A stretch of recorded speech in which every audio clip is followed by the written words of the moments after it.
Value of money. ये values की value करते हैं, पैसे की भी बहुत वैल्यू करते हैं। ऐसा नहीं अरबपति तो कुछ भी कर देंगे। नारायण मूर्ति, सुधा मूर्ति उनका बेटा, और क्योंकि अब बड़े अमीर लोग थे, तो बेटा बोला मां मेरे को अपने दोस्तों को बर्थडे पार्टी देना, मैं 5 स्टार में होके आया किसी की बर्थडे पार्टी, अरे बड़ा मजा आया मां, मेरे को भी पार्टी देने का। ऐसा सुधा मूर्ति ने बोला बेटा कितना पैसा लगेगा? उसने बोला मां 50,000 रुपया लग जाएगा कम से कम।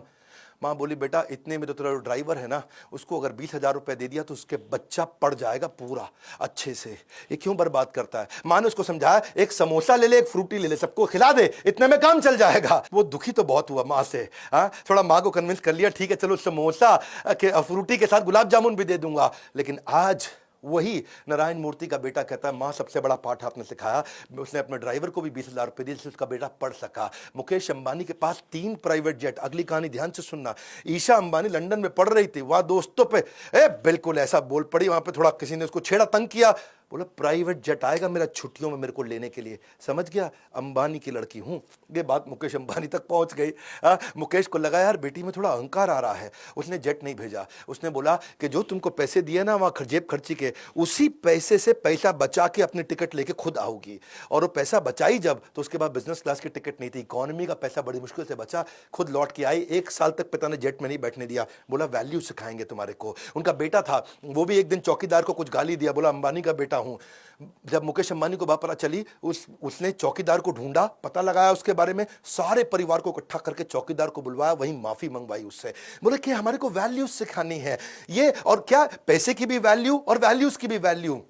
बिल गेट्स, अगर आप कहीं सर्वे कर लो ना अपने आसपास के ऑफिस में, तो मोस्ट इन्फ्लुएंशियल लोगों में अगर आप पूछो 3 सबसे इन्फ्लुएंशियल लोग कौन है, हर आदमी बिल गेट्स का नाम 3 में से एक जरूर ले लेगा। इतना वेल्दीएस्ट आदमी, फोर्ब्स ने जब लिस्ट निकाली 23 में से 18 बार वो रिचेस्ट मैन बना था वर्ल्ड का। ठीक है, ऑफ कोर्स आजकल नहीं है, आजकल जेफ भैया आगे आ गए, इलॉन भैया आगे आ गए।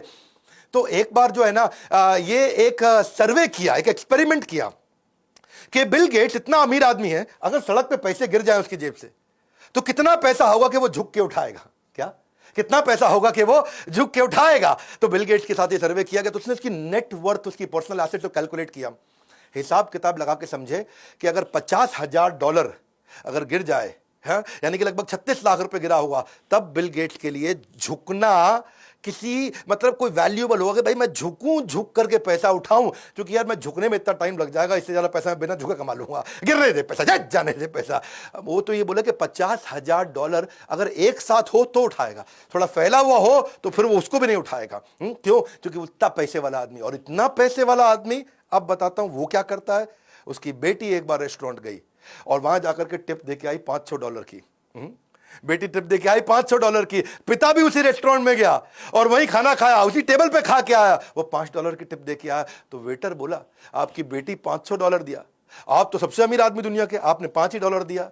उसने बड़ा सिंपल तरीके से बोला देख भाई, वो दुनिया के सबसे अमीर अरबपति की बेटी है और मैं एक साधारण स्कूल के मास्टर का बेटा हूं,